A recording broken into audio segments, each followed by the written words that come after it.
Tendril saved 1/4 of her salary. Her savings percentages. 10th question போலாம். 1/4 அப்படின்னா என்னது? fraction. fractionல 1/4னா என்னது? 1/4. இப்ப நம்ம fraction என்னவா கன்வெர்ட் பண்ணணும்? percentage கன்வெர்ட் பண்ணணும். 1/4 percentage போட்டுறக்கூடாது. இப்போ fraction to percentage கன்வெர்ட் பண்ணணும் என்ன பண்ணணும்? multiply by 100. அதுவே percentage to fraction என்ன பண்ணணும்? divided by 100. இப்போ என்ன பண்ணணும்? multiply by 100 percentage. போட்டோம்னா என்ன வரும்? 1/4 is 4, இங்க 25. Answer is 25 percentage. இப்போ நமக்கு எந்த ஆன்சர் வரும்னு பார்த்தீங்கன்னா this one is the answer. Okay. Next 11th one. 11th என்னது? Kavin scored 15 out of 25. அதாவது 15 marks out of 25 marksக்கு 15 marks எடுத்திருக்காங்க.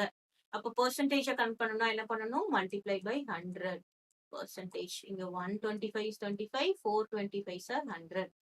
இப்போ multiply பண்ணனா 5 4s are 20, 60. So the percentage is 60 percentage. Answer வந்து first one.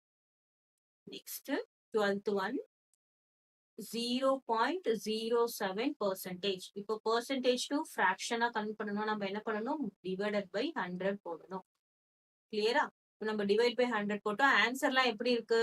டெசிமல்ல இல்ல, ஃபுல்லா ஃபிராக்ஷன்ல இருக்கு. அப்போ டெசிமல்ல இருந்து கன்வெர்ட் பண்ணனும்னா என்ன பண்ணுவோம்? இங்க பாயிண்ட்க்கு அப்புறம் எத்தனை ஜீரோஸ் இருக்கு? 2 ஜீரோஸ் இருக்கு. அப்போ மல்டிப்ளை பை 1 போட்டுட்டு 2 ஜீரோஸ் 2 டிஜிட்ஸ் இருக்கு. 0 and 7 இருக்கிறதுனால மல்டிப்ளை பை 100.